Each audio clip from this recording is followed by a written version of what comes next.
Mesdames, Messieurs, bonjour et merci de renouveler votre fidélité à votre émission Le Jury du dimanche, iRadio, première radiovision du Sénégal, ITV, votre chaîne préférée et votre site de référence immédiat.sn.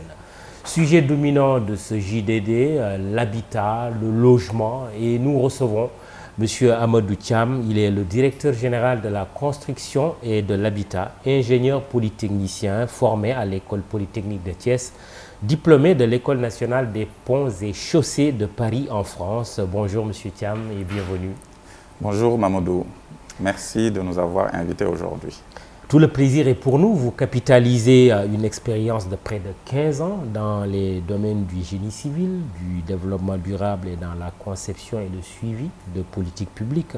Après une première expérience en France dans la requalification urbaine des anciennes zones industrielles, vous êtes revenu au Sénégal en 2013 pour intégrer l'équipe projet chargée de formuler le plan Sénégal émergent. Coopté comme chef de desk au sein du bureau opérationnel de suivi, vous êtes membre actif dans la reconfiguration de la carte ferroviaire et routière du Sénégal, de l'érection de nouveaux pôles urbains, entre autres projets. Vous reviendrez plus tard au BOSS pour occuper le poste de coordonnateur des projets et réformes du PSE.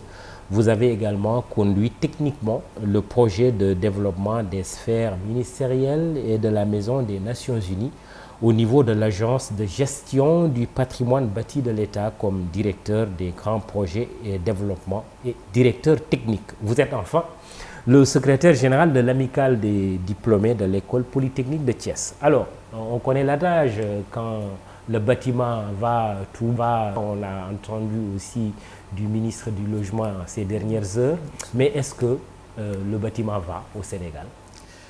Merci Mamadou, d'abord de nous donner l'opportunité d'échanger avec vous et d'échanger avec aussi vos internautes sur la politique de l'habitat de manière générale et principalement de ce que nous avons fait les dernières années. Comme vous l'avez dit, le bâtiment va au Sénégal. Il va vraiment? Absolument. Il va très bien. Vous pouvez le constater avec le nombre de chantiers que vous avez ici dans le quartier du Point E. Donc, c'est une preuve qu'il y a une forte vitalité du secteur de l'habitat. Maintenant, nous voulons que cela se traduise sur l'ensemble des segments de l'habitat. Parce que l'habitat aussi, il y a plusieurs types de produits. Il y a les produits sociaux, il y a les produits économiques, il y a les produits moyen standing, il y a les produits aussi de luxe comme dans certains quartiers. Ce que nous voulons, c'est que l'ensemble de cette vitalité-là puisse se retrouver sur l'ensemble des secteurs. Mais effectivement, le bâtiment va très bien. Alors, vous sortez de la 4e édition de Sen Habitat. Est-ce que les questions qui ont été abordées ont abouti à des réponses concrètes, à des solutions? Alors, nous félicitons et remercions encore l'ensemble des acteurs qui nous ont accompagnés dans ce 4e Salon international de l'habitat et de la construction. L'objectif était, cette fois-ci, de ne pas revenir sur des réflexions assez aériennes, très scientifiques. Ce que nous avons voulu cette année, c'est de pouvoir discuter sans langue de bois, avec l'ensemble des acteurs sur exactement où est-ce que nous en sommes et quelles sont les choses que nous devons faire pour accélérer davantage notre rythme de production. C'est pour cela, c'est vraiment l'option de la production massive de logements qui avait été pris comme sujet. Concrètement, nous avons pu mettre le doigt sur des réformes et sur des projets qui doivent nous permettre d'accélérer.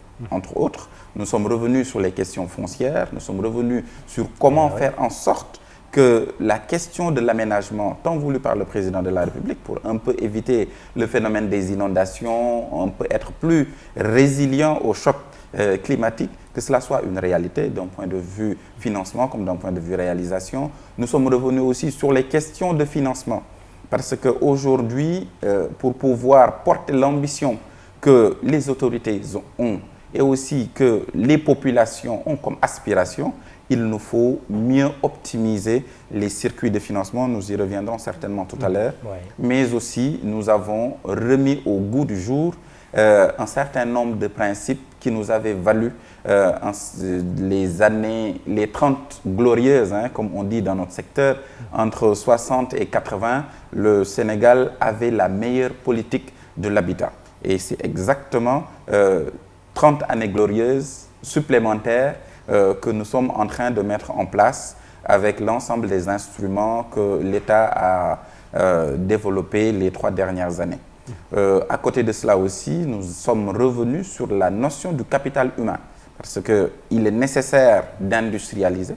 Donc nous avons parlé de la nécessité de mettre en place des zones industrielles spécifiquement dédiées aux matériaux de construction et aux intrants de l'habitat de manière générale, pour entre autres anticiper les crises, chocs et mutations internationales qui ont des externalités malheureusement négatives sur nous. Pourquoi? Parce qu'aujourd'hui, dans notre secteur, c'est environ près de 60% que nous importons. On est tous maintenant convaincus, avec le Covid qui est passé par là, avec comme conséquence la chute, on va dire, ou bien la rupture des liaisons maritimes.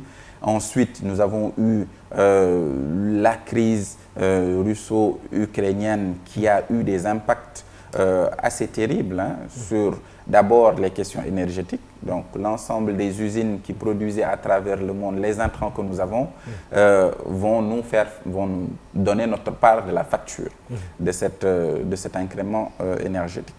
La deuxième chose, c'est qu'une bonne partie aussi de notre fer que nous utilisons dans le bâtiment, nous l'importons de l'Ukraine, entre autres. Donc c'est autant de choses qui ont fait que nous avons voulu maintenant avoir des solutions interne. Très bien. Avant d'en arriver, 60% d'importation de matériaux de toutes sortes pour les besoins de la construction, les besoins de l'habitat, ça pèse sur une balance commerciale. Vous l'avez estimé financièrement?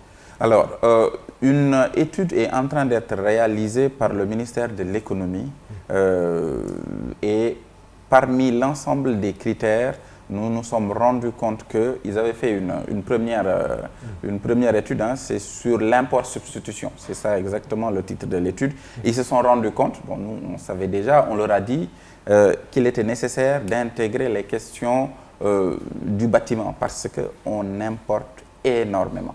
Et aujourd'hui, l'étude est en train davantage de creuser cette question du bâtiment parce que tout ce qu'on s'est dit et les ambitions du chef de l'État d'avoir une croissance moins extravertie et une balance commerciale plus équilibrée font qu'il est nécessaire d'intégrer cette fois-ci, non pas de manière subsidiaire ou de manière détournée, mais de manière concrète, cette question du bâtiment et de l'importation de manière générale. Il n'y a pas un chiffre précis?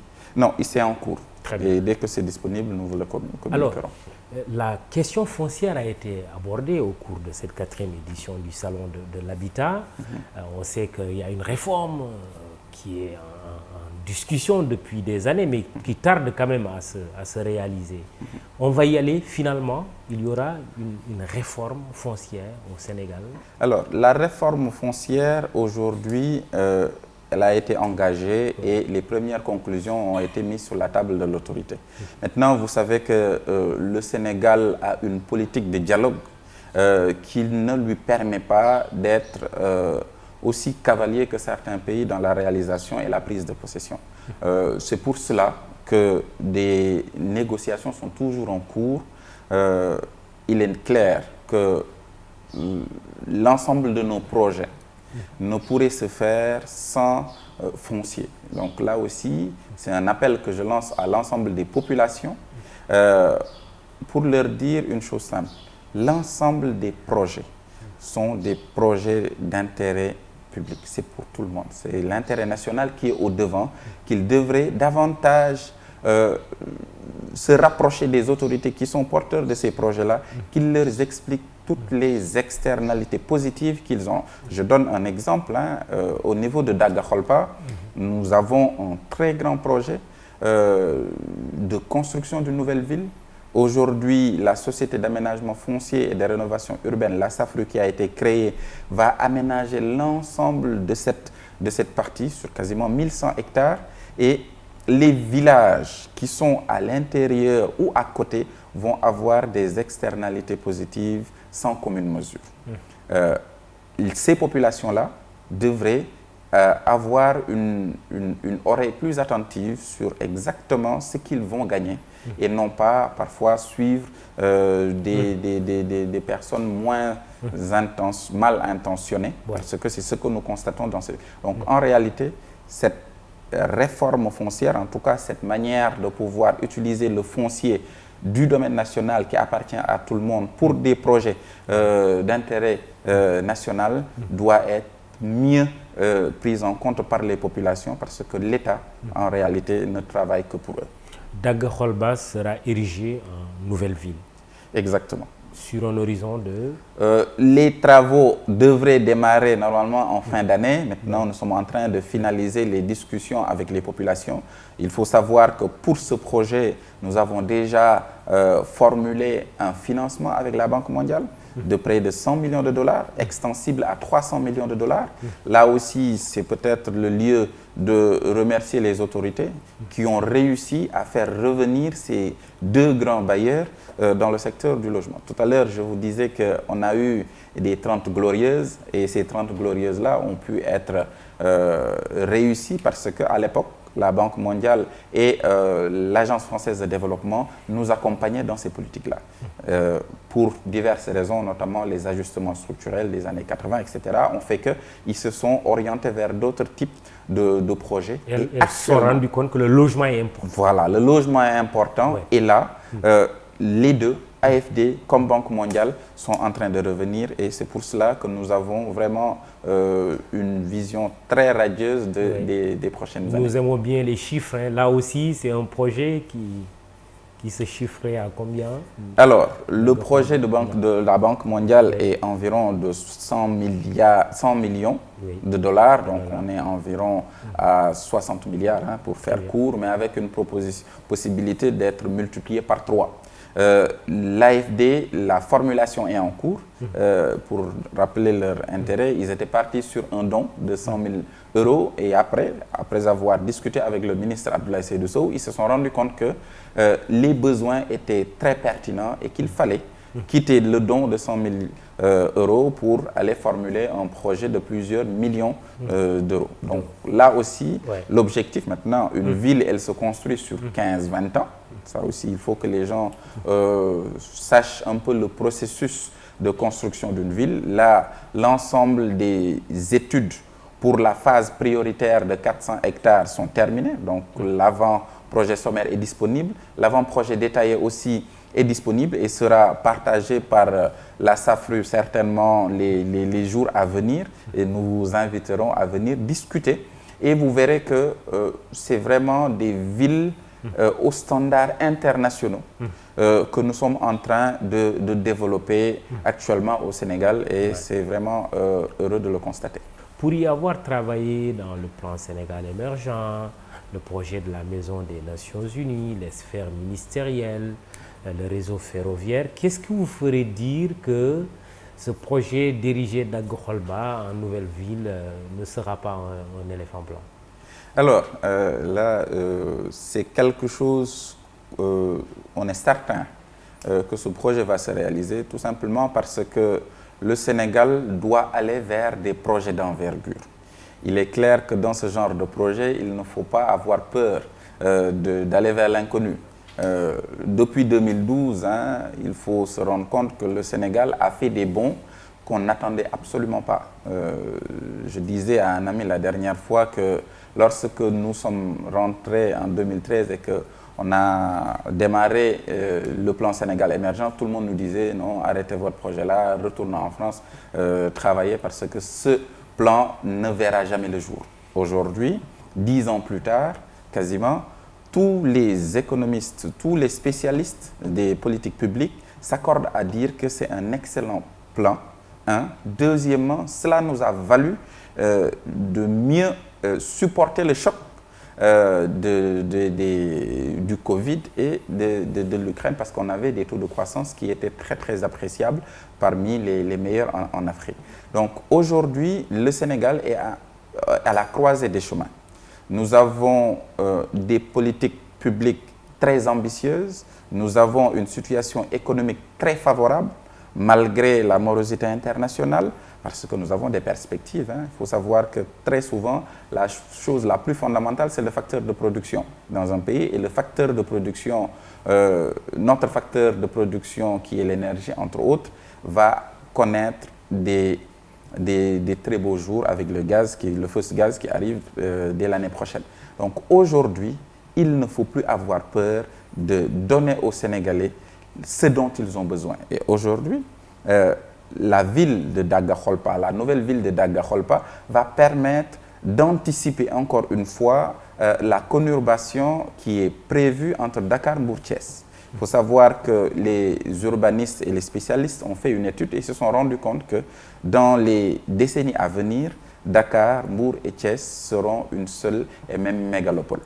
Donc, qu'est-ce qui va se passer? Soit l'État commence à anticiper en mettant des bouts de ville qui vont après faire tache d'huile et structurer le pays, soit on le laisse et on va commencer à avoir davantage de bidonvilles, les fameux Fakhdek. Parce qu'aujourd'hui, la position géographique de Daga-Kholpa, elle est très intéressante.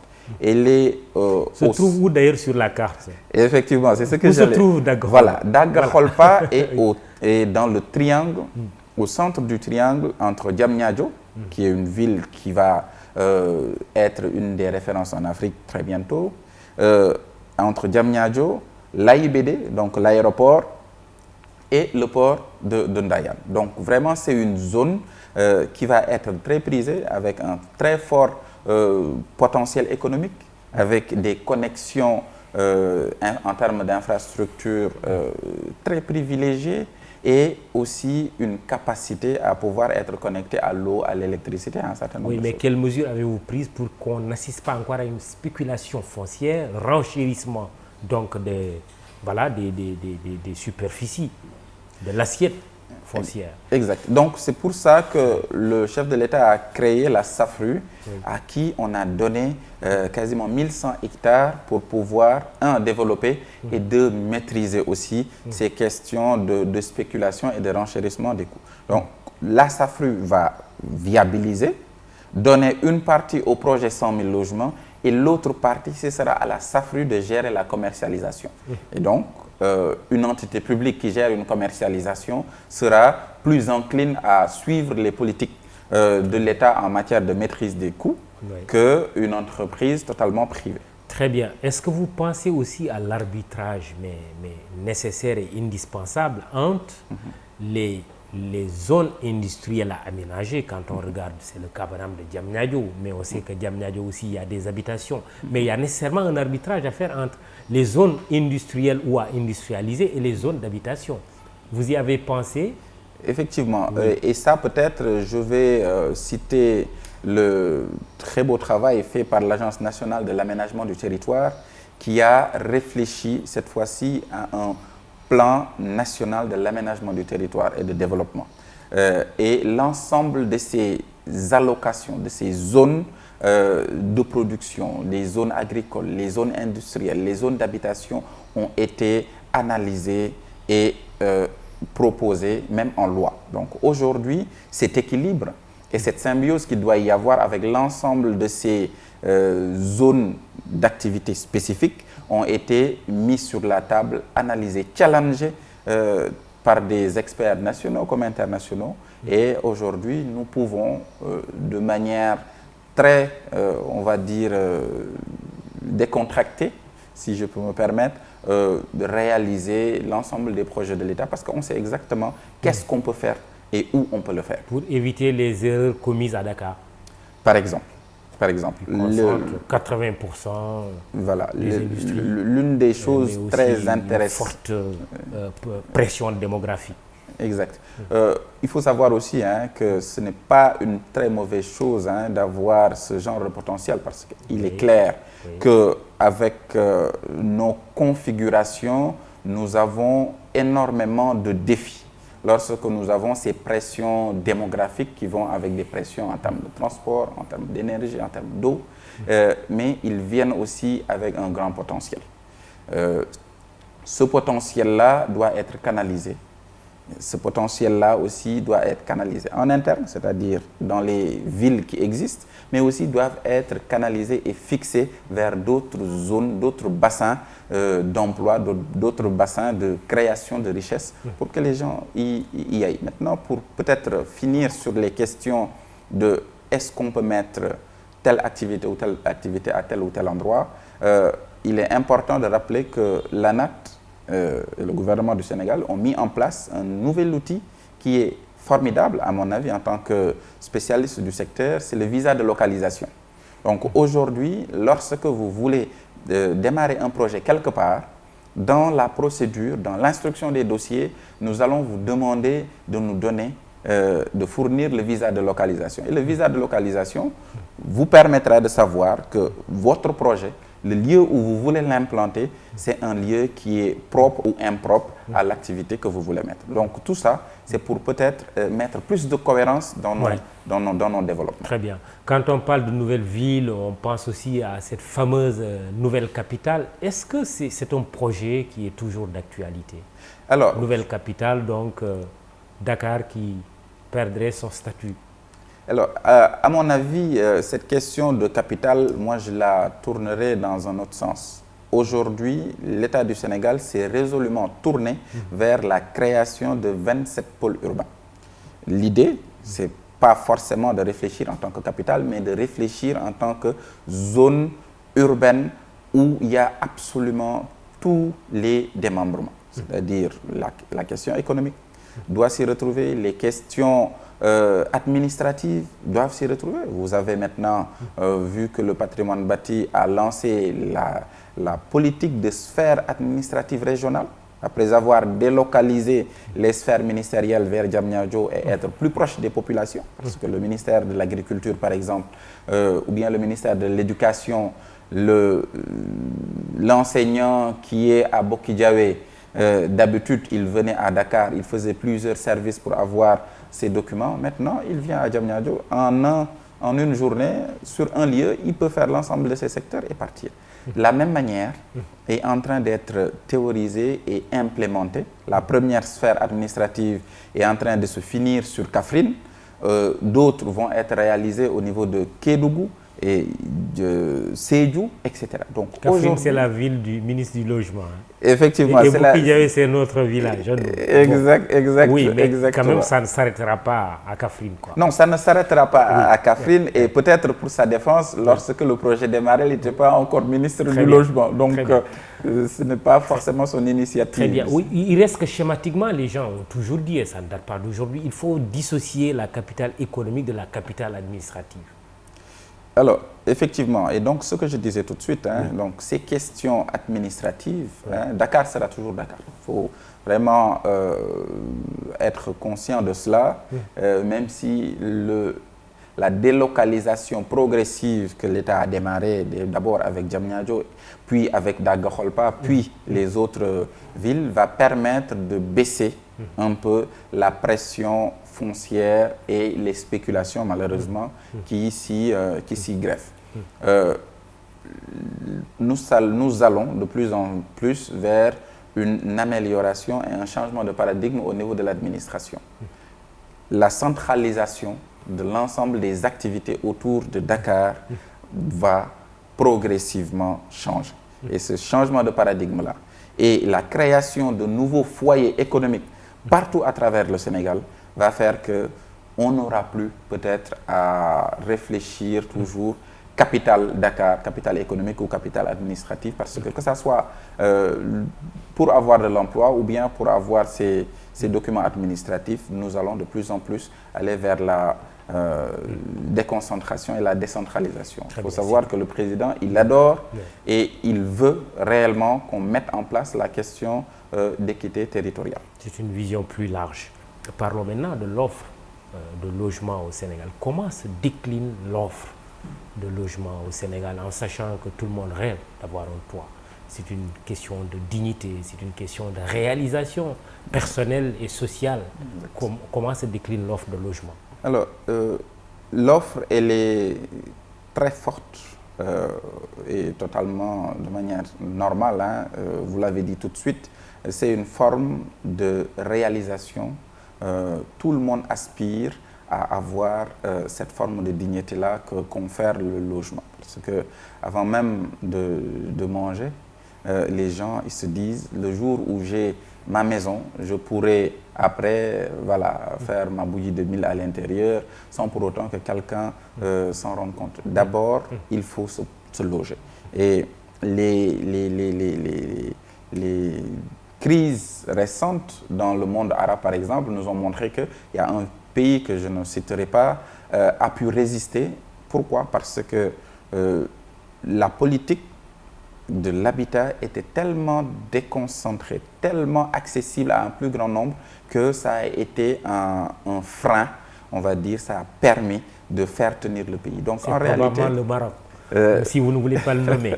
Voilà, donc le Maroc a pu résister à la crise, on va dire, hein, qui a secoué tout le printemps arabe, tout le monde arabe, parce que tout le monde avait cette forme de dignité-là et ils se sont rendus compte que le logement avait en réalité un rôle supra.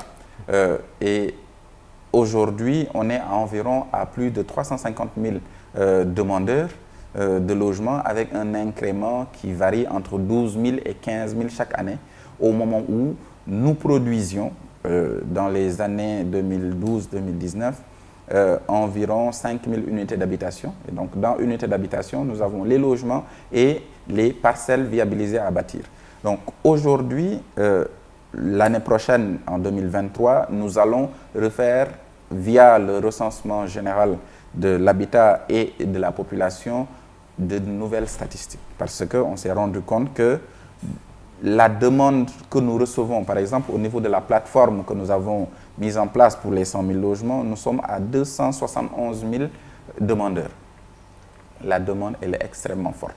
Et sachant que nous sommes sur une plateforme, ce n'est pas tout le monde qui a ce réflexe-là d'aller sur une plateforme. Absolument. Donc, les personnes qui sont sur la fracture numérique, certainement, si on les y ajoute, on doit être à des chiffres qui peut-être doivent nous interpeller davantage. Et c'est la raison pour laquelle le projet 100 000 logements, d'ailleurs, a été formulé. Donc, alors qu'il y a 100 000, j'ai envie de vous dire, alors qu'il y a 100 000 logements sociaux, là où déjà sur la plateforme, on a 271 000 inscrits, sans compter ceux qui n'ont pas le réflexe ou tout simplement qui n'ont pas accès à la plateforme. C'est ça.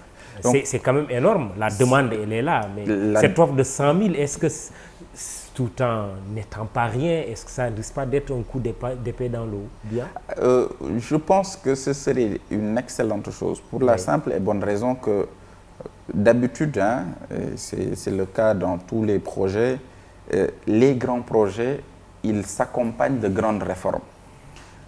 Les réformes qui sont en cours et qui vont nous permettre de faire ces 100 000 logements-là permettront de réaliser par ailleurs davantage que 100 000 logements. Je m'explique. Aujourd'hui, nous sommes en train de mettre en place un système qui va nous permettre d'avoir l'ensemble des documents administratifs pour la réalisation des projets via un guichet unique.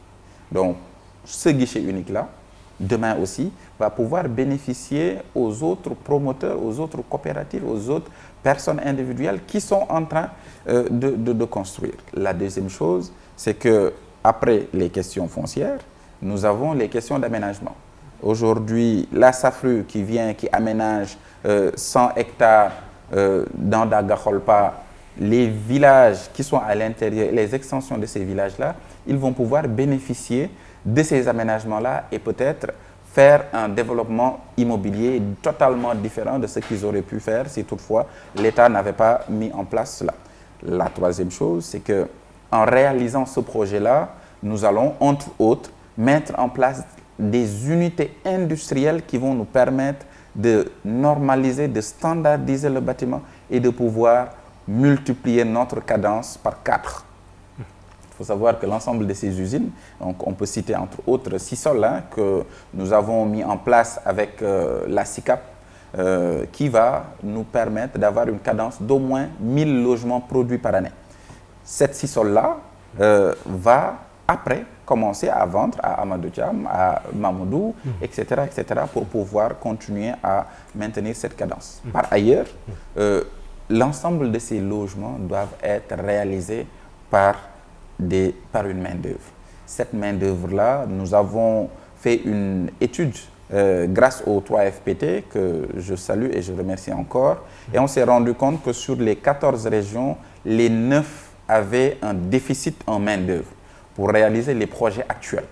Imaginez-vous maintenant qu'on leur demande de faire x4. Donc aujourd'hui, c'est d'abord beaucoup de fondamentaux qui sont en train d'être mis au goût du jour et qui vont nous permettre après de produire davantage. Donc il y a énormément de fondamentaux qu'on a pu régler et qui n'ont pas été disponibles un certain nombre d'années.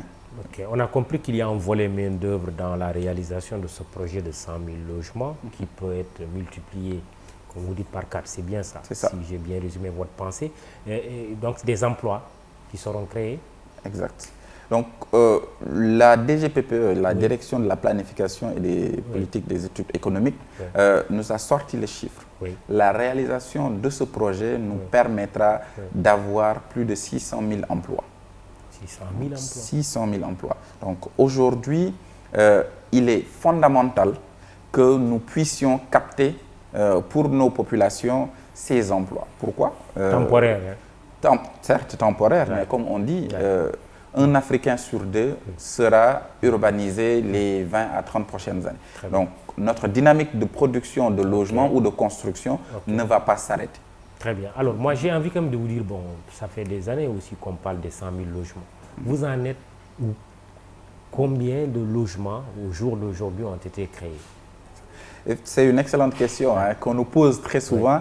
Et comme je dis, c'est un grand projet qui a nécessité de grandes réformes. On a eu énormément, on va dire,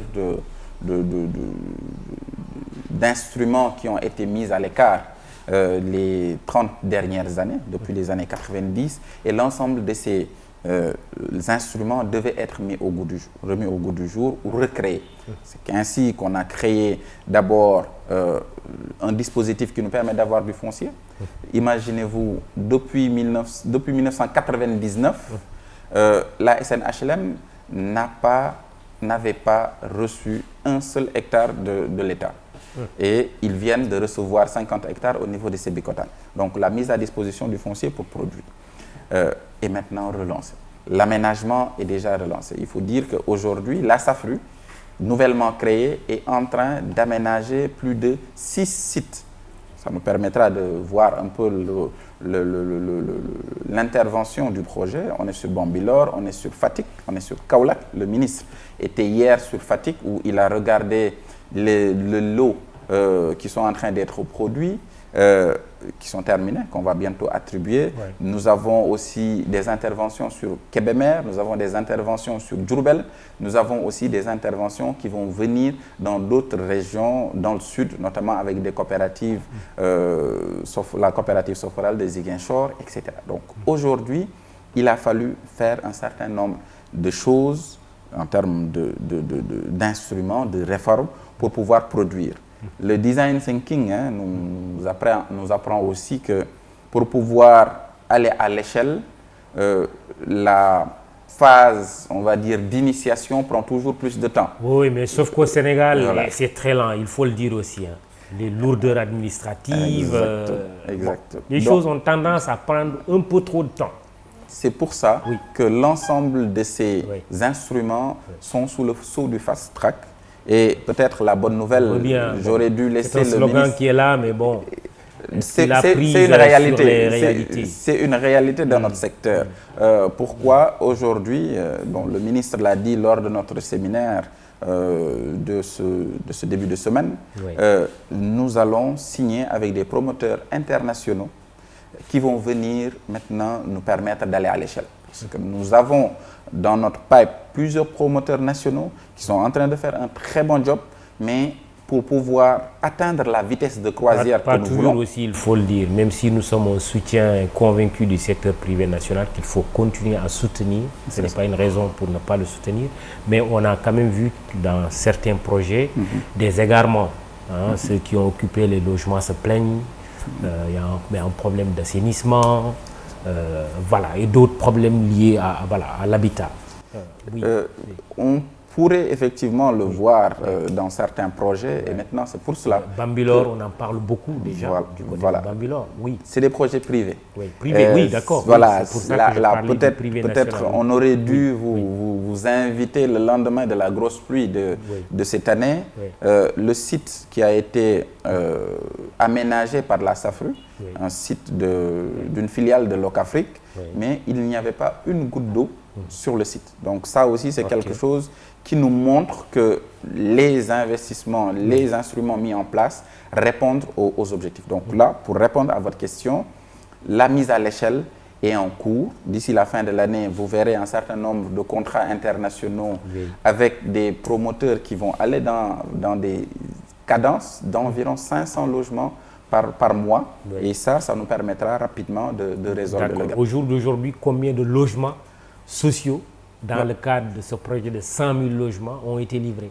Voilà. Donc, comme je dis, on est en design thinking et en design thinking, on fait un échantillonnage et aujourd'hui, on est environ à moins de 1000 pour pouvoir être clair sur qu'est-ce qu'il faut faire, qu'est-ce qu'il faut changer. Et maintenant, comme j'ai dit, à partir de l'année prochaine, l'ensemble des promoteurs internationaux qui vont venir, ainsi que les promoteurs nationaux qui ont maintenant bien rodé leur système, vont nous permettre d'aller très vite. Le directeur général de la construction et de l'habitat et l'invité du jury du dimanche ajoutait aussi que le quotidien Besbi, qui fait partie des supports du groupe, va vous faire le compte-rendu de cette émission dans son édition du lundi. Alors, Amadou Thiam, comment arriver à un cercle vertueux, si ce n'est déjà fait, entre les promoteurs publics-privés, vous avez parlé tout à l'heure de la SICAV, SNHLM, mais les promoteurs privés aussi, les coopératives et les banques, donc le financement, le nerf de la guerre. Ce cercle vertueux, comment il se dessine? Est-ce qu'il existe déjà?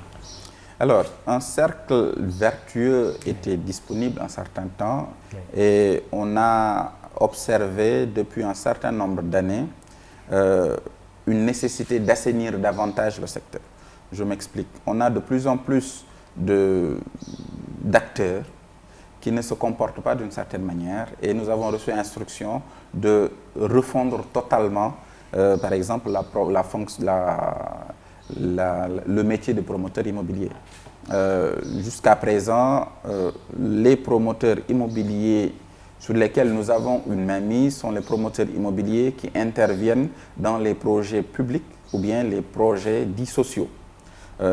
Et malheureusement, et il est important de le constater, nous avons vu des dérives sur les projets totalement privés. Étant entendu que nous devons protéger et accompagner l'ensemble des Sénégalais, quel que soit le type de produit qu'ils acquièrent, nous avons reçu instruction d'ici la fin de l'année de refondre totalement la fonction de promotion immobilière. La deuxième chose, c'est maintenant la nécessaire redynamisation des coopératives. Ces coopératives sont à saluer. D'habitat. Voilà, parce que aussi, il faut dire que lorsque les principaux fleurons ont été moins dotés en foncier et en financement accessible, ce sont les coopératives qui ont repris le flambeau dans les années 90 et le début des années 2000. Maintenant, on a le mouvement coopératif qui a commencé à s'essouffler parce que aussi ils avaient moins de foncier, ils avaient moins accès à un financement adapté et nous avons reçu instruction de redynamiser ces deux secteurs en assainissant le secteur de la promotion immobilière et en redynamisant et en donnant davantage d'investissement aux coopératives. Tout à fait, des coopératives qui ont connu aussi des mésaventures, soit elles ont été flouées par des promoteurs véreux, ou alors en leur sein il y a eu des problèmes de gestion, de détournement. Exactement. Donc, en fait, pour tout cela, un grand atelier est prévu avec l'ensemble de ces coopératives-là pour leur dire que le BASO, qui avait fait la fierté de ces coopératives-là les années, les 10, 15 ans où les coopératives ont porté la production de logements, va être remis au goût du jour grâce à nos bailleurs, comme je disais tout à l'heure. Le BASO, c'est, on va dire, une unité qui est au niveau du ministère, au niveau de la Direction générale de la construction et de l'habitat, pour accompagner les coopératives à avoir les bons plans, à avoir les bons documents pour pouvoir, les bons documents d'appel d'offres et aussi avoir un système de suivi. Ce qui fera que les coopératives, ils ne gèrent entre autres que la partie administrative et l'interrelation avec leurs coopérants. Maintenant, aujourd'hui, il y a aussi un point important à noter. Le secteur bancaire classique, avec entre autres les contraintes de Bâle III, font qu'ils ont de moins en moins envie d'investir ou bien d'accompagner le secteur du logement. Pourquoi? Parce que c'est des emplois très longs. Le promoteur, certes, c'est sur 2-3 ans qu'on le finance. Après, c'est du revolving. Par contre, l'acquéreur, c'est sur 10-15 ans. Et à chaque fois qu'il y a une difficulté avec un type de paiement, sous 90 jours, la créance doit être déclassée, etc., etc. Ce qui fait qu'en tout état de cause, le secteur bancaire n'a plus beaucoup d'appétence pour financer le logement. Et à titre de chiffre, hein, en 2020 par exemple, 2020-2021, le secteur bancaire sénégalais a financé uniquement 71 milliards le secteur de l'immobilier, tout segment confondu, du social au luxe. Au même moment, il investissait près de 2500 milliards dans les autres, dans les autres secteurs.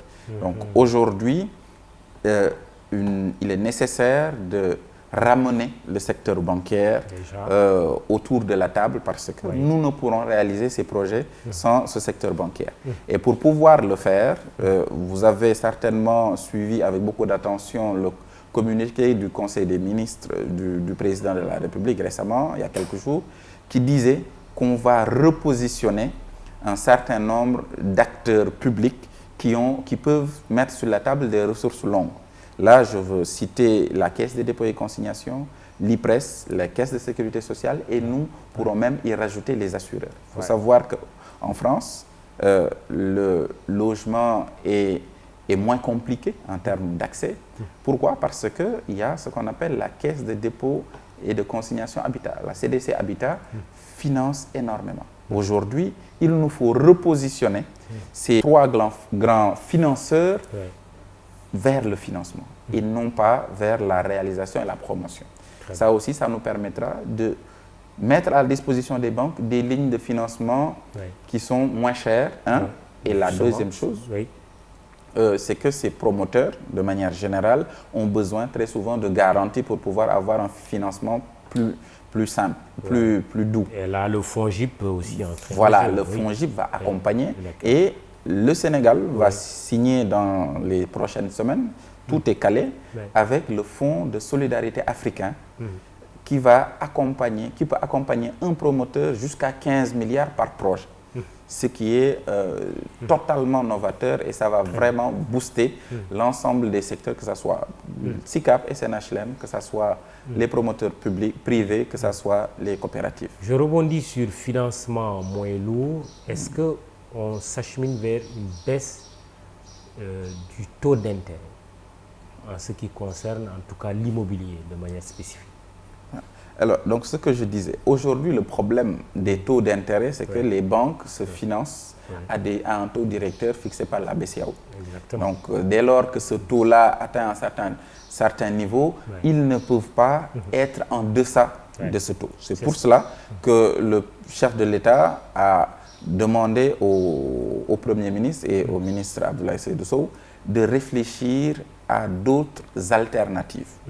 Aujourd'hui, nous avons déjà les crédits DMC qui vont bien soulager les taux parce que avoir 5 millions, une maison de 12 millions où on a 5 millions à taux zéro, c'est une forme de bonification. Donc ça va vraiment baisser ces taux. Maintenant, c'est uniquement pour la cible fonctionnaire. il nous faut réfléchir à des lignes de financement qu'on pourrait, entre autres, mettre à la BCEAO, à la BHS ou bien dans d'autres banques, et permettre à l'ensemble des acteurs du secteur qui ont besoin de financement d'aller récupérer ce financement-là à un taux diminué de moitié ou bien diminué de 75%. Et après, ils rajoutent leur taux et on sera vraiment plus confortable. Et on a vu que c'est faisable. C'est un des enseignements de la Covid-19, ou du Covid-19, c'est selon. On a quand même baissé le taux d'intérêt pour des crédits qu'il fallait accorder un peu aux entreprises pour les soulager par rapport à cette crise. On était à 3,5, quelque chose comme ça. Donc c'est faisable. Exactement. S'il y a une volonté politique, un cercle vertueux, comme je disais tout à l'heure, c'est possible d'y arriver. Exactement. Et c'est exactement ce que l'instruction que nous avons reçue, de pouvoir rendre cela faisable. Non, la faisabilité, elle ne se fera pas sans les acteurs. Donc c'est pour cela que nous allons discuter avec l'ensemble de ces acteurs sur comment nous pourrons arriver à ces baisses de taux, quitte à aussi après faire venir d'autres bailleurs qui vont accompagner avec des financements des taux plus concessionnels et des maturités et des délais plus intéressants. Alors, quand on évoque la SICAP et les HLM, ça rappelle vraiment de bons souvenirs à certains, surtout nos aînés. Parce que c'est à l'époque où vraiment ces deux sociétés ont fonctionné, ont permis à des Sénégalais d'avoir leur sutura, en tout cas d'avoir leur toit. Est-ce qu'on peut se permettre de rêver, de retrouver cette SICAP, cette SNHLM?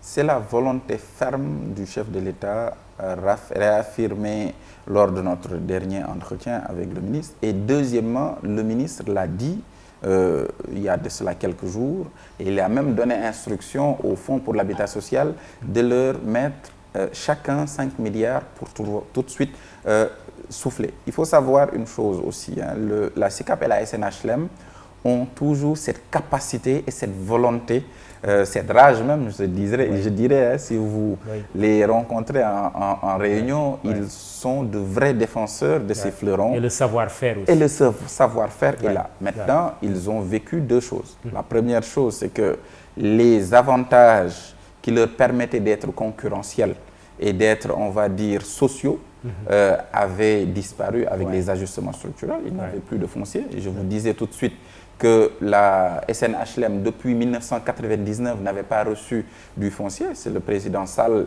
il y a de cela quelques semaines, qui leur a redonné 50 hectares à Sébikotane. Donc cela, sans foncier, l'immobilier, vous ne pouvez pas démarrer. Si vous achetez votre foncier, vous êtes obligé d'être dans un certain type de prix, etc.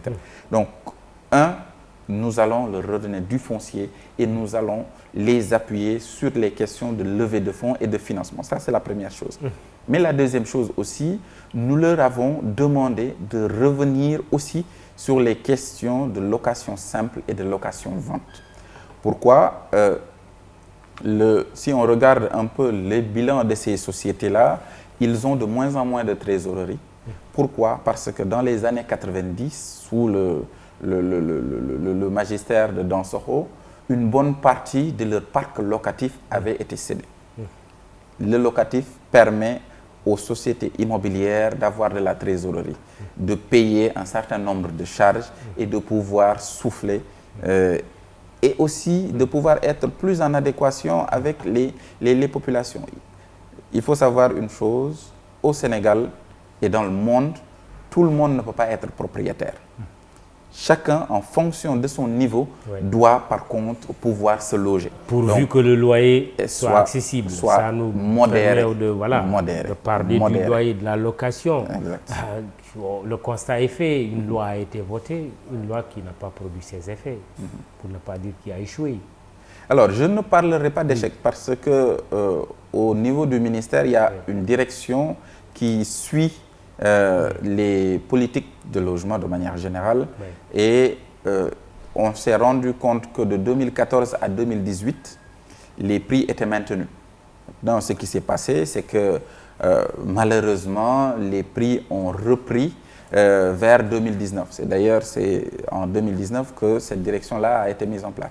Donc, qu'est-ce qu'on a observé? On a observé que concrètement, on a eu une baisse d'environ 20% des loyers pendant la première, on va dire les premiers 4 ans de cette loi. Et puis, les choses se sont relâchées parce que les bailleurs ont trouvé d'autres moyens de contourner la loi. Oui. Et c'est pour cela qu'en 2019, un programme de résorption structurelle de ce déséquilibre a été proposé.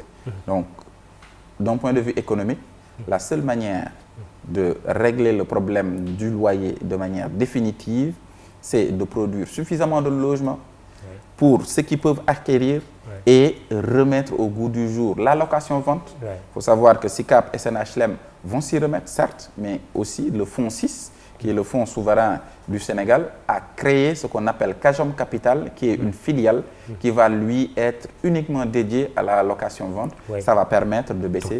Et la location simple aussi, à l'intérieur du pays, à des prix très bas, va permettre de régler de manière structurelle, parce que c'est les leviers publics qui doivent baisser la question. Oui, au moment où on s'attend à la baisse des prix sur quelques produits, on parle d'une dizaine de produits. Est-ce qu'il y aura une baisse du prix du loyer? Alors, pour le loyer, comme j'ai dit, l'étude est en cours. Ils ont terminé d'ailleurs la concertation. Le loyer est plus complexe peut-être que les autres parce que très souvent, c'est un privé. Par exemple, vous prenez un crédit bancaire, vous réalisez votre projet et vous adossez, on va dire, les paiements de vos traites à la banque sur les produits locatifs. Mais un contrôle, l'État doit se donner les moyens de savoir, de contrôler. Est-ce qu'on ne surenchérit pas, on ne renchérit pas? Exact. Maintenant, l'État va mettre le focus sur la marge. Sur la marge. Absolument. Et on fera en sorte que vraiment les questions, parce qu'avant même d'arriver à ce qu'on paye par mois, maintenant, il y a malheureusement les courtiers, et voilà, tout ce qui tourne autour, qui mettent des conditions d'entrée. Oui, déjà les conditions, ça va être revu. Voilà, tout ça va être versé à la réflexion et tout ça va être baissé pour que vraiment ceux qui ne peuvent pas tout de suite accéder à la propriété, au moins puissent se loger, parce que c'est le droit au logement qui est un droit universel. On va prendre 2 minutes parce que le temps est terminé, mais vraiment 2 minutes. La première, la bidonvillisation. Aujourd'hui, clairement, l'objectif zéro bidonville. En fait, vous l'avez très réaliste. Le Maroc l'a réussi, pour ne pas les citer. Et pourquoi ils l'ont réussi et pourquoi c'est nécessaire pour nous? Aujourd'hui, le Sénégal est obligé de faire 2 choses. Produire énormément de logements pour anticiper l'installation des populations, parce que, comme on dit, si on ne leur donne pas des logements ou bien en tout cas une planification, ils vont faire ce qu'on appelle du fakhdek. Parce que créer leur propre ville. Voilà, ils vont créer leur propre pas d'assainissement, pas d'eau, pas d'électricité. Et c'est des restructurations et des pertes par ailleurs. Et l'autre chose, c'est que nous avons des villes qui grandissent, nous avons des villes en pleine mutation et malheureusement, nous avons encore des poches. Si vous allez un peu à Ouakam, entre autres, si vous allez un peu à Grand Dakar, si vous allez à côté de la prison de Rebeuss, vous voyez des choses qui doivent être totalement changées. Et nous avons un modèle qui a marché, c'est le modèle Baraka, qui nous a permis d'avoir un modèle de restructuration très réussi. Restructuration sans forcément casser? C'est une transformation et une relocalisation des populations sur le même site, avec la possibilité d'avoir un titre, d'avoir de l'eau courante et de l'assainissement. Rénovation des marchés, c'est dans vos cordes? Rénovation des marchés, c'est au niveau du ministère du Commerce. Maintenant, nous accompagnons avec notamment l'inspection générale des bâtiments sur le contrôle et la vérification des normes de construction, notamment la partie électricité, etc. Ce qui nous vaut souvent des marchés, malheureusement beaucoup de drames, des incendies. Voilà, donc là vraiment nous accompagnons à ce que les bonnes pratiques soient utilisées dans la construction de ces marchés. Dernière chose, vous êtes ingénieur polytechnicien, secrétaire général de l'amicale d'ailleurs des polytechniciens. la pose de la première pierre des classes préparatoires aux grandes écoles à Thiès il y a quelques jours par le chef de l'État. Une bonne option, je sais que vous me direz oui, mais quand j'entends le professeur Mary Teuw Niane dire attention, on n'a pas de professeur préparé justement aux classes préparatoires. Vous en dites quoi? Alors, déjà, vous me permettrez de remercier le système éducatif sénégalais. Moi, je suis un pur produit du système sénégalais. J'ai fait mes classes en Polytechnique pendant 5 ans et avant d'aller faire ma spécialisation et de revenir. Donc, moi, je crois beaucoup à la formation au Sénégal et je pense que c'est une excellente chose parce que ça permet de garder une bonne partie de nos meilleurs élèves. Il faut savoir une chose que maintenant, on a plus d'opportunités en Afrique qu'à l'étranger pour pouvoir exprimer son talent lorsqu'on est ingénieur ou bien lorsqu'on est grand financier ou autre. Parce que les choses se passent en Afrique. Donc, il faut aussi, pour pouvoir construire cette Afrique-là, que le mindset soit le mindset de celui qui veut développer l'Afrique. Des professeurs, à mon avis, nous en avons. La preuve, le professeur Mary Teuw Niane, lorsqu'il était encore à Saint-Louis, il venait donner des cours, ce n'était pas nous, nos aînés, il venait donner des cours à Polytechnique. Donc, aujourd'hui, la volonté de l'État, elle est affirmée. L'État se donnera certainement les moyens de trouver tous les professeurs aptes à donner le savoir à ces jeunes étudiants qui n'aspirent qu'à cela. Donc aujourd'hui, que le bon prof d'analyse numérique soit à Saint-Louis ou bien à Ziguinchor, je suis certain qu'ils viendront faire leur vacation, enseigner à ces jeunes ce qu'il faut et après maintenant, petit à petit, les choses seront de plus en plus structurelles. On peut aller le chercher à l'étranger aussi. On peut aller le savoir, il voyage. C'est pour ça d'abord que j'aimerais avoir vos réflexions en 10 secondes sur la fuite des cerveaux. Alors, moi, je n'aime pas trop le terme fuite des cerveaux des Africains parce que pour avoir été quelqu'un qui a travaillé et fait une partie de ses études en France pendant 5 ans et qui est revenu, je suis revenu avec une forme de savoir et une expérience que je mets à la disposition de mon pays. C'est très souvent le cas en Afrique du Sud, c'est le cas en Inde, c'est le cas en Chine. Il faut aller chercher le savoir là où il se trouve. L'essentiel, c'est de trouver une forme de contribution, que ça soit en revenant, que ça soit en développant des projets en coopération nord-sud ou en coopération sud-sud avec son pays d'origine ou bien son continent d'origine. Et on est dans un monde où il y a une présence physique, mais il y a une présence virtuelle aussi. Exactement. D'où l'université virtuelle du Sénégal. D'où l'université virtuelle. Très bien. Ben, c'est des questions intéressantes. J'aurais bien voulu aborder la question des ponts et chaussées, les ponts, les routes, le ferroviaire. Le temps ne nous a pas permis, les voies maritimes aussi, mais ce sera certainement pour une autre occasion. Amadou Thiam, directeur général de la construction et de l'habitat, était l'invité de ce JDD à la présentation Mahmoud Iwakan, à la technique Babacar Ndiaye, Iba Marsen, Augustin. Pour le compte d'Imedia.sn au texte Djeba, à la photo Abdoudou Diallo. Réseaux sociaux Biram Pouy, Fatima Taba. Bon dimanche et rendez-vous dimanche prochain.